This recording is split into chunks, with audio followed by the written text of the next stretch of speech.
بسم اللہ الرحمن الرحیم الحمد للہ وکفا وسلام علی عبادہ الذین اصطفى اما بعد اعوذ باللہ من الشیطان الرجیم بسم اللہ الرحمن الرحیم وما ينطق عن الهوى ان هو الا وحی یوحی صدق اللہ العظیم۔ مسلسل کئی ہفتوں سے اللہ کے نبی صلی اللہ علیہ وسلم کی سیرت کا بیان چل رہا ہے۔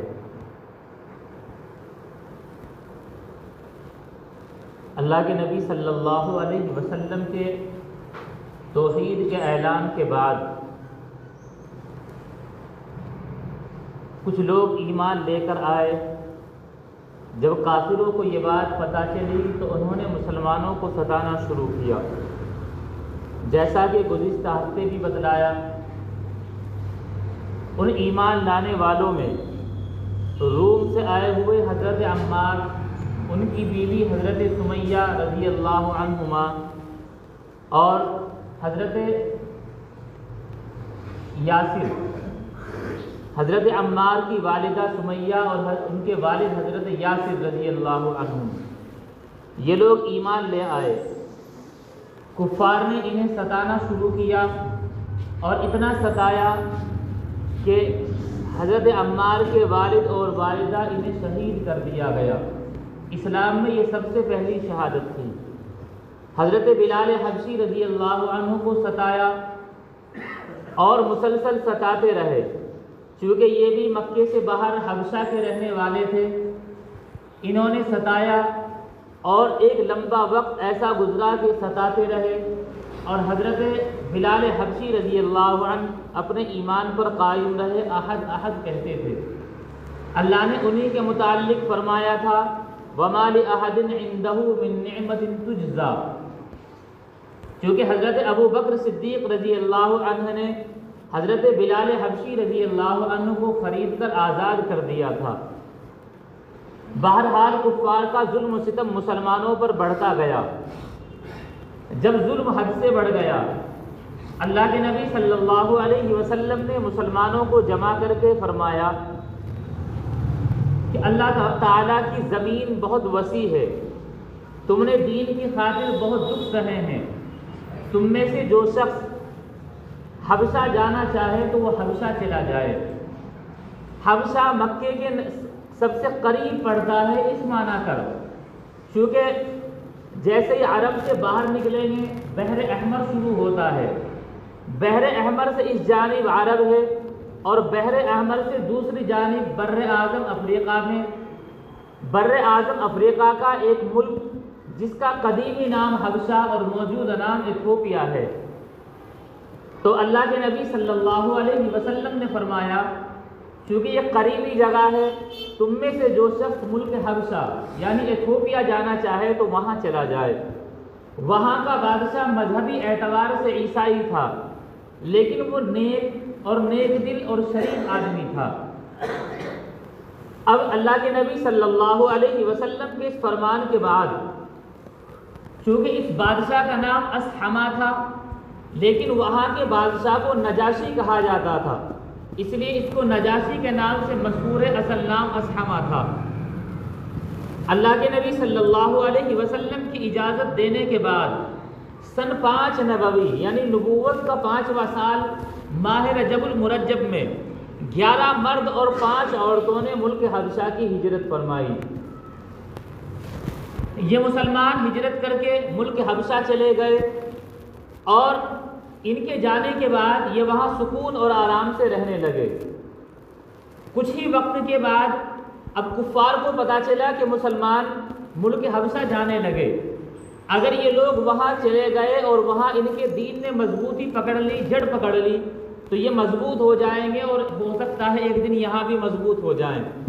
انہوں نے پیچھا کیا، لیکن جب تک یہ کفار پہنچتے، مسلمانوں کی وہ کشتیاں جن پر وہ سوار ہوئے تھے جدے کی بندرگاہ سے افریقہ کے لیے یعنی حبشہ کے لیے روانہ ہو چکی تھی۔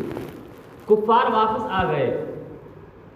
اب اللہ کے نبی صلی اللہ علیہ وسلم کی طرف سے اجازت تو مل ہی گئی تھی، کچھ ہی وقت کے بعد اور مسلمانوں نے حبشہ ہجرت کا ارادہ کیا۔ ان میں 83 مرد اور 18 عورتوں نے حبشہ کی جانب ہجرت فرمائی۔ اب کفار کو جب پتہ چلا کہ پہلے 11 مرد اور 5 عورتیں چلے گئے اور اب 83 مرد اور 18 عورتیں ہجرت کر کے ملک حبشہ چلے گئے، یہ تو بہت بڑی جماعت ملک حبشہ چلی گئی اور وہاں بڑے امن میں رہ رہے ہیں۔ کفار کو بے چینی تھی، انہیں پریشانی تھی کہ ستانا کس طریقے پر ستایا جائے، ظلم کس طریقے پر کیا جائے۔ انہوں نے پلاننگ کی اور اپنا ایک وفد تیار کیا، ایک جماعت تیار کی تاکہ یہ لوگ وہاں حبشہ کے بادشاہ سے جا کر ملیں اور جتنے مسلمان اب تک جا چکے ہیں انہیں واپس لے کر آئیں اور پھر ان پر ظلم کیا جائے، وہ اس مذہب اسلام سے پھر جائیں۔ یہ وقت تیار ہوا، بادشاہ کے لیے بڑے بڑے تحفے اور بادشاہ کے جو درباری ہیں، جو بادشاہ کے درباری ہونے کے ساتھ ساتھ وہاں کے پادری یعنی مذہبی رہنما بھی ہیں، ان کے لیے بھی یہ تحفے لے کر گئے۔ یہ وقت پہنچا اور درباریوں سے ملے۔ سب سے پہلے درباریوں سے مل کر انہیں قیمتی تحفے دیے تو درباری لالچ میں آ گئے، انہوں نے یہ اور بادشاہ کے سامنے ان کو پیش کیا۔ بادشاہ کے سامنے اپنے تحفے پیش کرنے کے بعد انہوں نے بادشاہ سے کہا کہ ہم ملک عرب سے آئے ہیں، ہمارے یہاں سے کچھ لوگ بددین ہو کر آپ کے ملک میں بھاگ کر آئے ہیں۔ انہوں نے اپنا آبائی دین چھوڑ دیا اور ایک نیا دین شروع کیا، اپنے آباء و اجداد کو اور ان کے دین کو، ان کے طریقے کو برا بھلا کہتے ہیں۔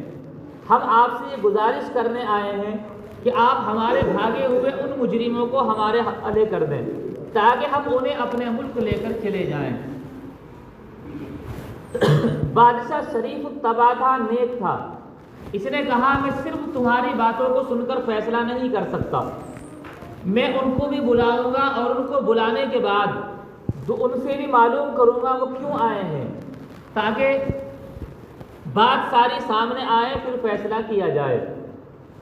جب ملک حبشہ پہلے لوگوں نے ہجرت کی جن میں 11 مرد اور 5 عورتیں تھیں، ان میں اللہ کے نبی صلی اللہ علیہ وسلم کے داماد اور تیسرے خلیفہ حضرت عثمان بن عفان رضی اللہ عنہ اور اللہ کے نبی صلی اللہ علیہ وسلم کی صاحبزادی حضرت عثمان رضی اللہ عنہ کی زوجہ حضرت رقیہ رضی اللہ عنہ بھی تھی۔ جب دوبارہ 83 مرد اور 18 عورتوں نے حبشہ کی جانب ہجرت کی، ان میں اللہ کے نبی صلی اللہ علیہ وسلم کے چچا ابو طالب کے بڑے بیٹے حضرت جعفر طیار رضی اللہ عنہ بھی تھے۔ بہرحال بادشاہ نے ان مکے سے جو لوگ بادشاہ کے پاس گئے تھے ان سے یہی کہا کہ میں تمہارے اوپر انہیں تمہارے حوالے نہیں کر سکتا اور ان کے اعتماد کو مجروح نہیں کر سکتا ہوں، میں پہلے ان کو بلاؤں گا، پوری بات سنوں گا، تب آگے بات کی جائے گی۔ اگلے دن بادشاہ کا قاصد آیا اور مسلمانوں کو یہ پیغام دیا کہ مکے سے کچھ لوگ تمہیں لینے آئے ہیں، بادشاہ نے تمہیں بلوایا ہے۔ مسلمانوں میں سے کچھ حضرات بادشاہ کی خدمت میں آئے، ان کے ترجمان بن کر حضرت جعفر طیار رضی اللہ عنہ آئے۔ بادشاہ نے یہ کہا کہ یہ لوگ تمہیں لینے کے لیے آئے ہیں، یہ تمہیں الزام دیتے ہیں کہ تم نے اپنے آباء و اجداد کا دین چھوڑ دیا اور تم بددین ہو گئے ہو، کیا یہ صحیح کہتے ہیں؟ حضرت جعفر طیار رضی اللہ عنہ نے ایک جامع تقریر کی، مؤرخین نے اس کو لفظ بلفظ نقل کیا ہے۔ حضرت جعفر طیار رضی اللہ عنہ نے تقریر کی، فرمایا کہ اے بادشاہ، ہم نادان تھے، جاہل تھے، بت پرست تھے، ہم ہر امیر غریب پر ظلم کرتا تھا، دوسروں کے حقوق کی پرواہ نہیں کرتے تھے، اپنی بچیوں کو زندہ قبر میں دفن کر دیا کرتے تھے اور عورتوں کے اوپر بے پناہ ظلم ہوتا تھا، کسی کا حق ادا نہیں کرتے تھے، ہم زنا، جوا، شراب، یہ تمام برائیاں ہمارے اندر موجود تھی۔ اللہ نے ہم میں سے ہمارے اندر ایک رسول مبعوث کیا جس سے ہم اچھے سے واقف تھے، جس کی صداقت امانت کے ہم پہلے سے قائل تھے۔ اس رسول نے ہمیں ایک پیغام دیا کہ اللہ کی عبادت کرو، بت پرستی چھوڑ دو، ایک دوسرے کے حقوق ادا کرو، زنا، چوری، ڈاکہ زنی، اس سے باز آ جاؤ۔ ہم اس رسول پر ایمان لے آئے، اسے اپنا پیغمبر اور اپنا ہادی تسلیم کر لیا، اس بنا پر ہماری قوم ہمارے دشمن ہو گئی اور ہماری جان پر تل آئی۔ بادشاہ نے کہا تمہارے نبی نے جو کچھ پیغام دیا ہے، جو کچھ کتاب دی ہے، ذرا پڑھ کر سناؤ۔ حضرت جعفر طیار رضی اللہ عنہ نے سورہ مریم کی آیتوں کی تلاوت فرمائی۔ آپ تلاوت فرما رہے تھے، بادشاہ پر اتنا اثر ہوا کہ بادشاہ زار و قطار رونے لگا، حتیٰ کہ بادشاہ کی داڑھی روتے روتے تر ہو گئی، چونکہ سورہ مریم حضرت عیسیٰ علیہ السلام کی لائف اور زندگی کے متعلق اس میں بیان ہے۔ جب حضرت جعفر طیار رضی اللہ عنہ تلاوت کر کے رکے، بادشاہ نے اپنا منہ اوپر اٹھایا، چہرہ صاف کیا اور ان لوگوں سے کہا کہ جو بات انہوں نے کہی وہ بالکل سچ ہے، اس میں مجھے کچھ غلط نظر نہیں آتا، اس لیے میں ان لوگوں کو تمہارے حوالے نہیں کروں گا، تم اپنے ملک چلے جاؤ۔ یہ لوگ نامراد اور نا امید ہو کر ابھی واپس بادشاہ کے دربار سے چلے آئے، لیکن آنے کے بعد ان میں آپس میں تبصرہ ہوا، میٹنگ ہوئی، چونکہ ان مکے والوں نے اپنے ہوشیار لوگوں کو بھیجا تھا، جن میں حضرت عمرو بن عاص رضی اللہ جو بعد میں ایمان لے آئے رضی اللہ عنہ بنے، اور اسی طریقے پر عبداللہ بن ربیعہ جیسے ہوشیار لوگ تھے۔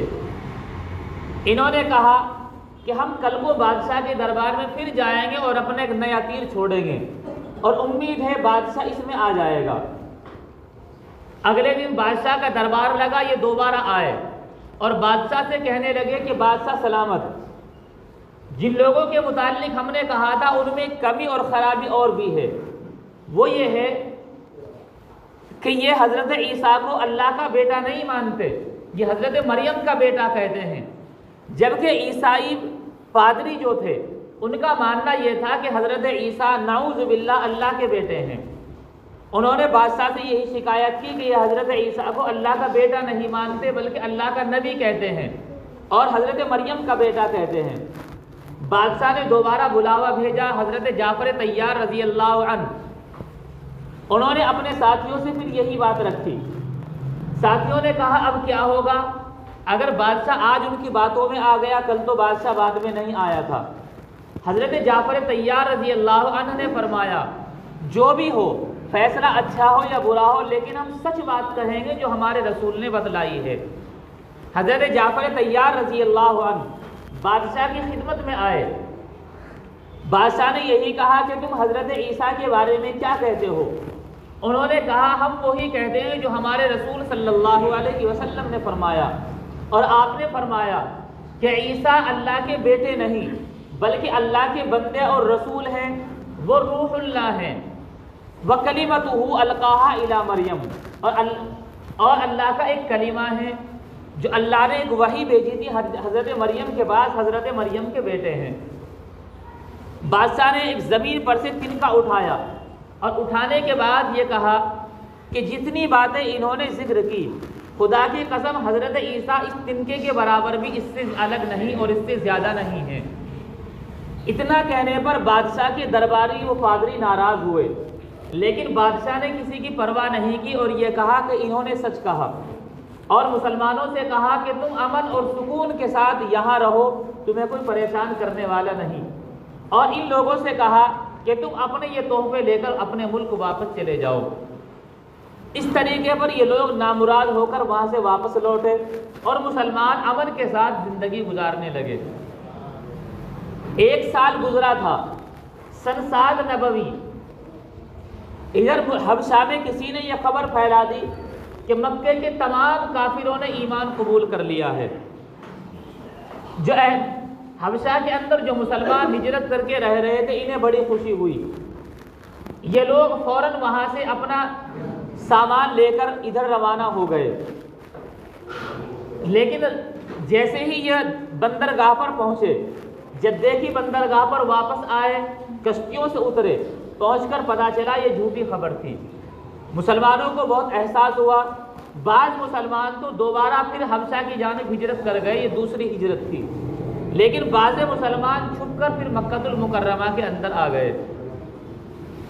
اس ہجرت دوسری ہجرت سے پہلے کسی ملک نے حبشہ کے اوپر حملہ کیا مسلمانوں نے آپس میں مشورہ کیا کہ جب بادشاہ نے ہمیں یہاں امن دی ہے تو ہمیں بادشاہ کی مدد کرنی چاہیے۔ اس لیے مسلمانوں نے بادشاہ کی مدد کی اور اپنے کچھ ساتھیوں کو تیر لے کر بھیجا تاکہ وہ بادشاہ کی طرف سے وہاں پر بادشاہ کی طرف سے بادشاہ کی مدد کریں، اور ادھر جو باقی رہ گئے تھے انہوں نے بادشاہ کی فتح کے لیے دعا کی۔ اللہ تعالیٰ نے بادشاہ کو فتح عطا فرمائی۔ کچھ وقت کے بعد پھر بادشاہ نے ایمان قبول کر لیا تھا۔ بہرحال اس طریقے پر مسلمانوں نے حبشہ کی جانب 2 ہجرت فرمائی، ایک پہلے ہجرت، ایک دوسری ہجرت سن 7 نبوی میں ہے۔ ادھر اللہ کے نبی صلی اللہ علیہ وسلم مکہ المکرمہ کے اندر ہیں اور بہت سے مسلمان ابھی یہیں موجود ہیں، لیکن یہ کافر اپنی حرکتوں سے اور مسلمانوں کو ستانے سے باز نہیں آتے۔ ایک مرتبہ کا واقعہ کہ اللہ کے نبی صلی اللہ علیہ وسلم مکے کی گلیوں سے جا رہے تھے۔ ابو جہل نے آپ صلی اللہ علیہ وسلم کو دیکھا تو برا بھلا کہنے لگا، گالیاں دینے لگا۔ اللہ کے نبی صلی اللہ علیہ وسلم نے اس کی گالیوں کا جواب نہیں دیا، اس کے منہ لگنا پسند نہیں کیا۔ ابو جہل کو اس بات پر غصہ آیا کہ مجھے ایسے اگنور کر دیا گیا، میری بات پر توجہ نہیں دی گئی۔ اس نے کچھ نہیں سوچا اور پتھر اٹھا کر اللہ کے نبی صلی اللہ علیہ وسلم کے سر میں مارا، جس سے آپ کے سر مبارک سے خون جاری ہو گیا۔ یہ سارا واقعہ بہت سے لوگوں نے دیکھا۔ اللہ کے نبی صلی اللہ علیہ وسلم واپس گھر تشریف لے آئے۔ ادھر اللہ کے نبی صلی اللہ علیہ وسلم کے چچا حضرت حمزہ، ابھی انہوں نے اسلام قبول نہیں کیا تھا۔ عمر میں اللہ کے نبی صلی اللہ علیہ وسلم سے 2-3 سال بڑے تھے، رشتے میں حقیقی چچا لگتے تھے، لیکن ایک رشتے سے آپ کے رضائی بھائی تھے، چونکہ آپ صلی اللہ علیہ وسلم نے اور حضرت حمزہ نے ابو لہب کی باندھی صوبیہ کا دودھ پیا تھا، اس اعتبار سے رضائی بھائی ہوئے۔ اللہ کے نبی صلی اللہ علیہ وسلم کے ہم عمر تھے، 2-3 سال بڑے تھے، بچپن میں ساتھ کھیلے بڑے ہوئے، اس لیے بچپن کا پیار اور محبت بہت زیادہ تھا۔ رشتہ حقیقی اعتبار سے چچا کا تھا، لیکن رضائی بھائی بھی تھے، لیکن بچپن میں ساتھ کھیلنے کی وجہ سے محبت بہت زیادہ تھی۔ حضرت حمزہ رضی اللہ عنہ زیادہ لمبے تو نہیں تھے، لیکن جسم بھاری تھا، بہت طاقتور اور پہلوانوں میں شمار ہوتا تھا۔ 2 ہی شوق تھے، یا تو سپاہ گیری کا کہ سردار سپاہ گیری اور فوج کے کمانڈر بنے، دوسرا شوق تیر اندازی کا اور شکار کا تھا۔ جب کبھی جنگ ہوتی تو آپ سردار بن کر جاتے، لشکر کے سردار ہوا کرتے، اور اگر جنگ نہ ہوتی تو آپ مکہ المکرمہ کے اندر رہتے، شکار کیا کرتے تھے۔ اور طریقہ یہ تھا، جب آپ شکار سے واپس آتے تو گھر آنے سے پہلے مکہ مکرمہ خانہ کعبہ کے اندر جاتے، وہاں جو کچھ عبادتیں کرنی ہوتی کرتے، اور خانہ کعبہ کے ارد گرد جو سردار اپنے مجلس سے لگائے بیٹھتے ان سب سے دعا سلام کر کے پھر گھر واپس آیا کرتے تھے۔ آج بھی اسی طریقے پر ارادہ تھا۔ آپ راستے میں ابھی آ ہی رہے تھے کہ راستے میں عبداللہ بن جدعان کی باندھی نے حضرت حمزہ رضی اللہ عنہ کو روکا، کہنے لگی کہ اے ابو عمارہ، حضرت حمزہ رضی اللہ عنہ کے یہاں صرف ایک ہی بیٹی تھی، اور اس بیٹی وہ چھوٹی سی تھی کہ اتفاق یہ کہ کچھ وقت کے بعد حضرت حمزہ رضی اللہ عنہ کی شہادت بھی ہو گئی تھی، جس کا نام عمارہ تھا۔ انہی کی کنیت پر اور انہی کی جانب نسبت کرتے ہوئے ابو عمارہ کہا جاتا تھا۔ اس عبداللہ بن جدعان کی باندھی نے کہا کہ اے ابو عمارہ، کیا تم اتنے کمزور اور بزدل ہو گئے ہو کہ تمہارے بھتیجے محمد الرسول اللہ کو لوگ ستا رہے ہیں؟ ابو جہل کھلے عام ان پر ظلم کرتا ہے، انہیں لہو لہان کر دیتا ہے، محمد تو تمہارے دوست بھی ہیں، کیا تم ان سارے ظلموں کو برداشت کرتے رہو گے؟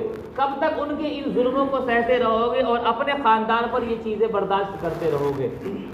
باندھی کے یہ الفاظ حضرت حمزہ کے دل میں تیر کی طرح چبھتے چلے گئے۔